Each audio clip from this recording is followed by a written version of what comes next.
Endogenous research method o ang katutubong pamamaraan ng pananaliksik.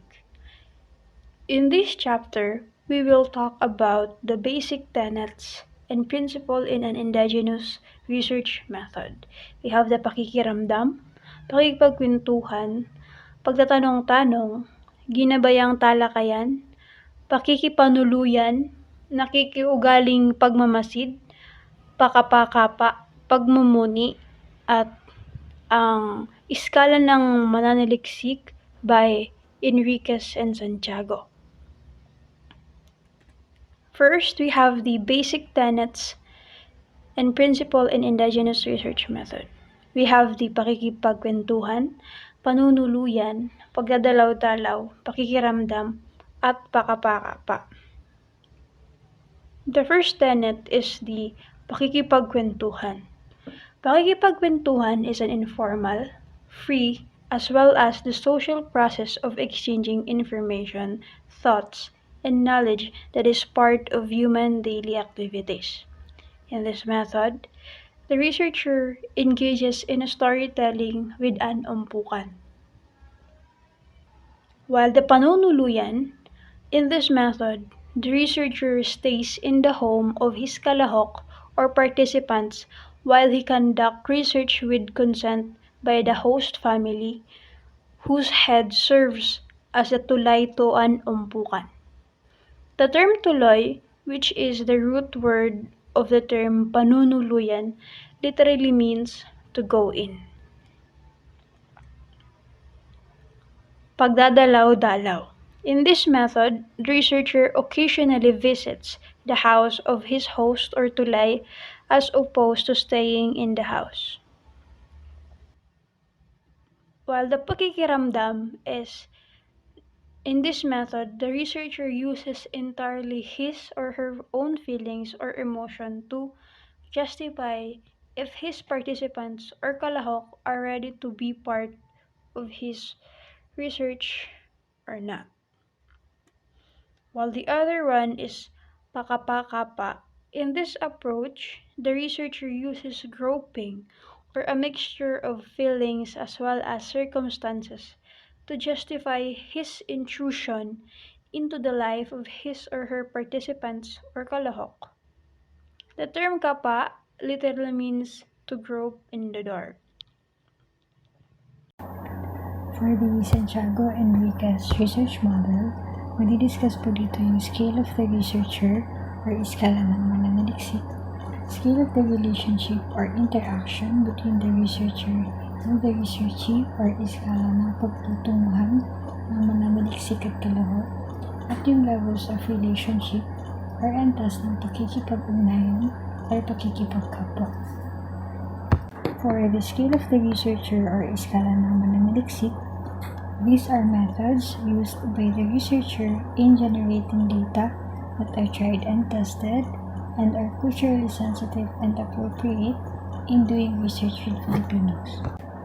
Ito po yung mga methods na ginagamit ng mananaliksik sa psikolohiya upang makuha yung diwa ng kalahok.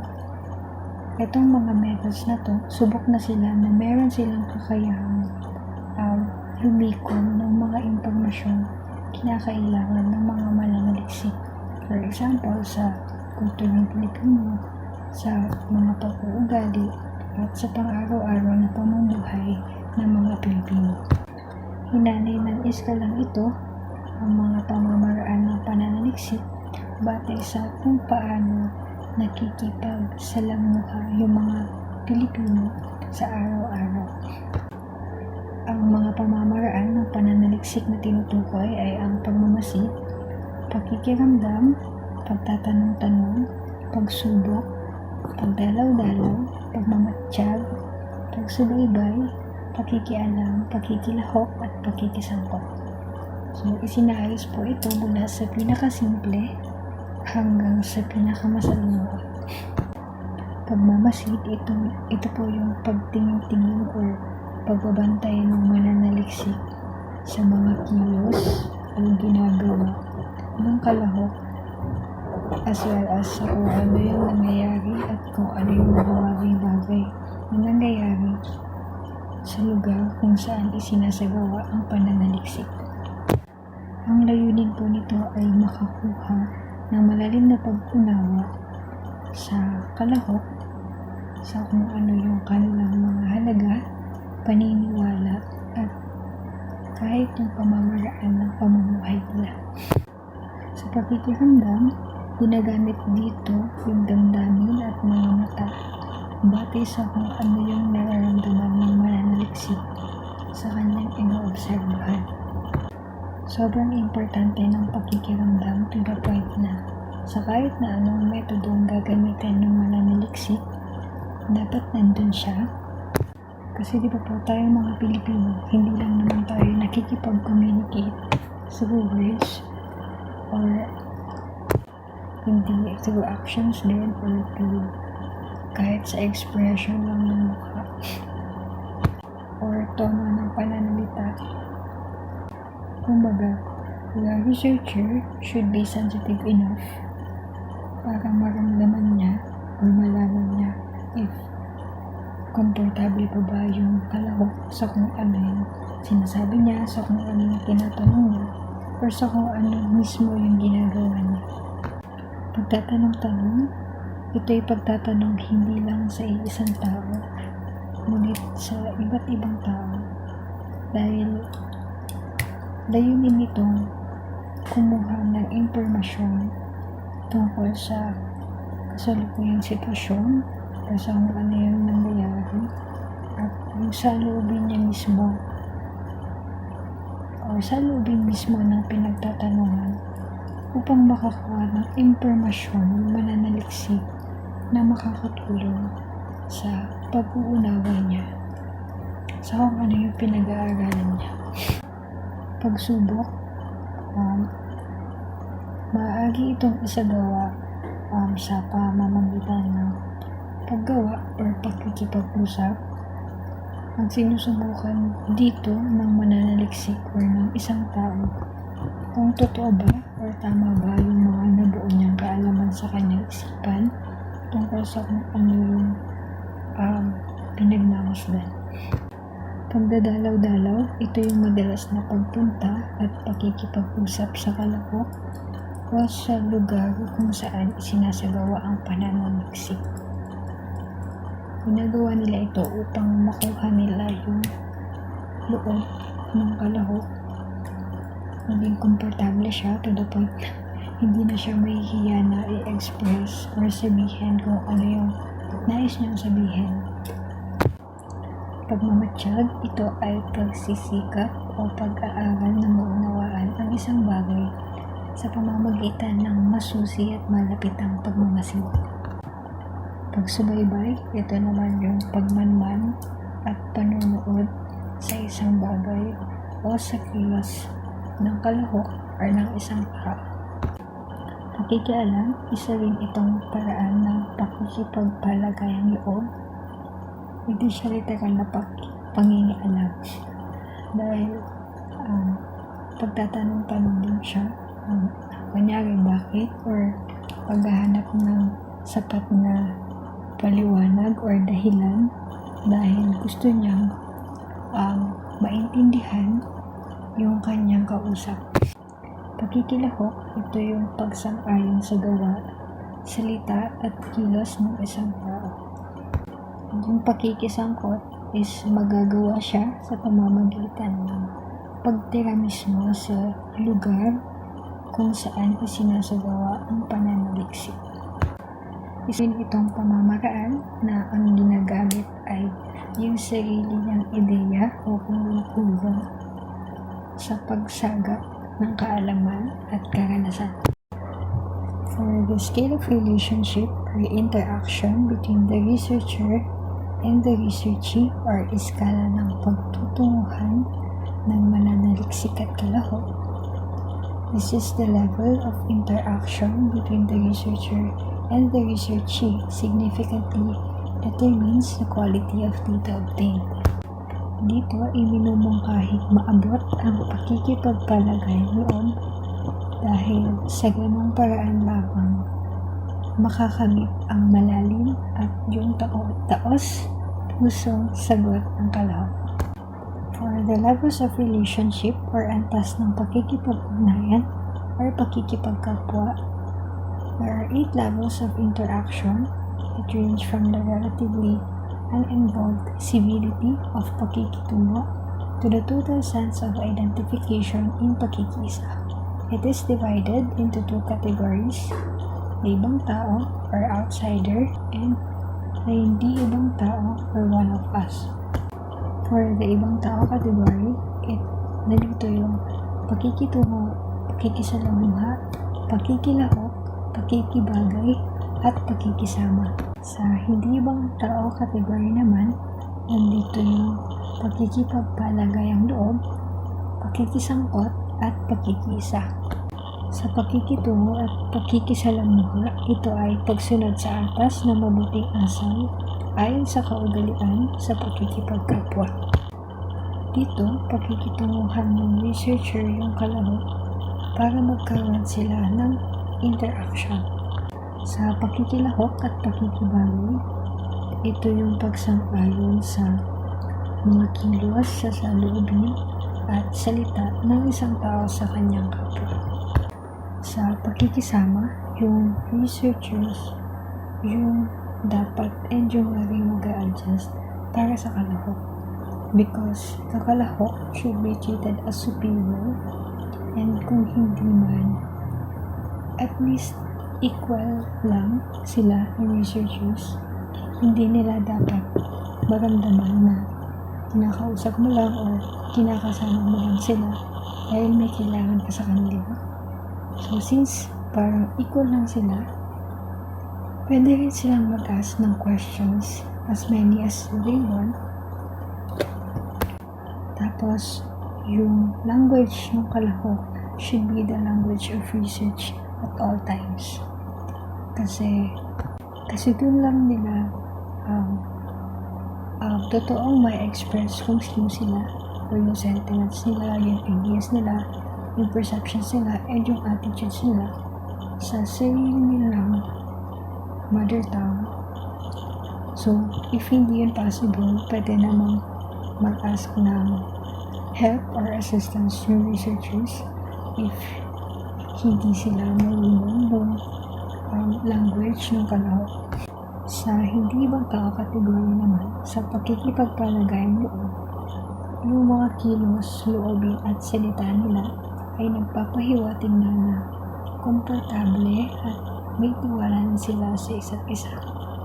Sa pakikisangkot, nasabi na kanina na nagagawa ito sa pamamagitan ng pagtiranismo ng researcher sa lugar kung saan isinasagawa ang pananaliksik.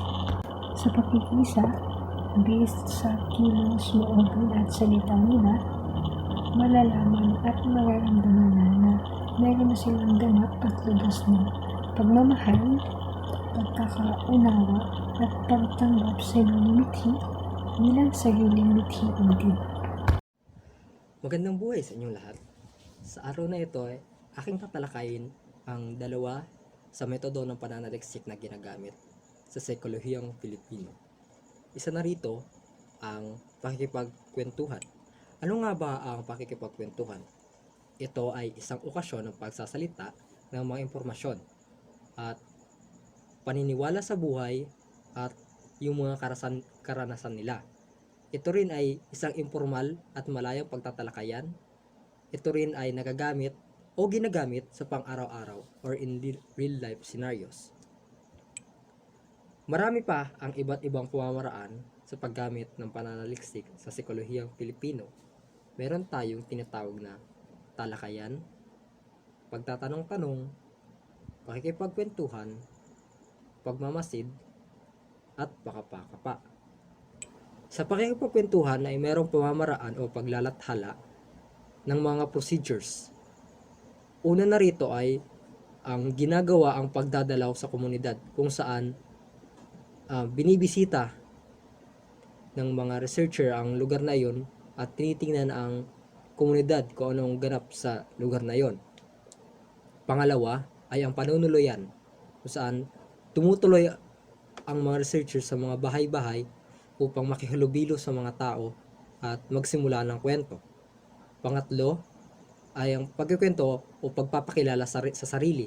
Ito naman ay bilang greetings sa mga taga doon at pinapakilala nila kung ano yung kanilang mga layunin sa lugar na yon. Pang-apat ay sasali sa mga kaganapan sa komunidad, sa kung anong activity ang meron ang komunidad. Kailangan ang mga researcher ay makihalubilo at sumali. Panglima ay magsisimula ng kwento sa natural na pamamaraan. Ang mga researcher ay kailangan magkwento at ng totoo at dahil ang mga nasa komunidad na yun ay baka sabihing peke ang sinasabi ng kaya kailangan sa natural na pamamaraan nila kailangan magkwento. At ang panghuli naman at pang-anim ay ang magbibigay sila ng oras para sa pagkukwentuhan. Isa o 2, 3 oras ay sapat na para sa isang magandang kwento. Ang sumunod naman ay ang mga prinsipyo ng pakikipagkwentuhan. Ang pinakauna ay ang pakikipagkapwa. Ito ay napaka-importante lalo na sa pakikipagkwentuhan dahil dito mas napapalapit o nakikilala natin ang isa't isa dahil sa paglalapit na ating mga emosyon at ang ating mga mental minds kung saan ang mga kwento natin ay mas napapalapit pa. Ang pangalawa naman ay dapat may paki ka at may paki ang mga kalahok sa mga sinasabi mo. Hindi yung salita ka ng salita, hindi naman pala nakikinig, hindi naman pala nakikihalubilo, hindi naman pala naiintindihan ng mga nakikinig sa'yo yung mga pinagsasasabi mo. Pangatlo ay kailangan may pakinabang sa kwentuhan. Kailangan alam mo kung nasaan ka, alam mo kung saan yung level ng pagkakaintindi mo at yung mga ikinikwento mo dapat ay meron silang napupulot at meron silang nakukuhang aral mula doon. Ang sumunod naman ay ang libangan kung saan ang pagkikwento ay magiging libangan lamang kung ito ay interesting sa mata, sa tainga ng mga kalahok o ng mga nakikinig sa'yo. Ang sumunod naman ay linang na kaalaman. Kailangan bago ka sumabak o sumugod sa bakbakan na ito, kailangan ikaw ay punong-puno muna ng linang na kaalaman kung saan kailangan kung may nagtanong sa'yo, kailangan masagot mo agad. Kasi kung hindi, sabihin nila na mawawalan ng paki, mawawalan ng saysay ang pagkikwento mo dahil mawawalan sila ng interest dito.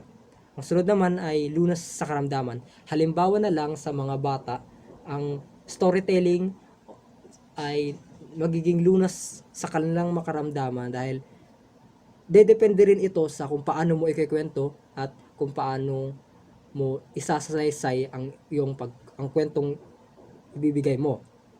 At ang sunod naman ay kwenta ng kwento. Katulad na rin ito ng pakinabang sa kwentuhan kung saan magiging interesting lang ang kwento mo kung ito ay may kwenta o may pakinabang ito para sa kanila. Hindi to nila papakinggan or mawawalan ng saysay at mawawalan din ng pake yung mga kaluhok mo kung magiging boring ang pagkikwento mo. Kailangan talaga ay may kwenta ang magiging kwento mo. Ang sumunod naman ay ang validity at ang panghuli ay ang reliability. Ang reliability naman ay kung saan yung mga sources na nakukuha mo ay kailangan ay subok muna at alam mong tama at totoo yung mga nakalagay doon. Ang sunod naman sa pakikipagkwentuhan ay ang pagtatanong-tanong. Ang pagtatanong-tanong ay ito naman ay isang sining sapagkat na ipapakita dito ng nananaliksik ang kanyang estratehiya sa mga kalahok kung paano niya ang kanyang napiling pagtatanong-tanong na mas makilahok at makibahagi sa talakayan. Katulad rin ng isang pagsusulit, ang pagtatanong-tanong ay isa ring mabisang pagtataya sa mga kaalaman at kasanayang dapat matamo ng mga kalahok sa talakayan. Merong paraan ang pagtatanong-tanong at pagsagot ng mga tanong. Ang una ay mga tanong na humihingi ng limitadong sagot na oo o hindi. Halimbawa, madalas marinig ang mga gantong uri ng tanong sa wikang Filipino. At maikli lamang ang inaasahang sagot at hindi na nangangailangan pang ng pangungusap na magpapaliwanag sa sagot. Ang pangalawa naman ay mga tanong na nagsisimula sa mga salitang pananong. Katulad ng ano-ano, sino-sino, sino, kailan, saan, bakit, at papaano. Ang sumunod naman ay mababa ka sa tono o intonasyon ng pagtatanong ang damdaming taglay ng nagtatanong.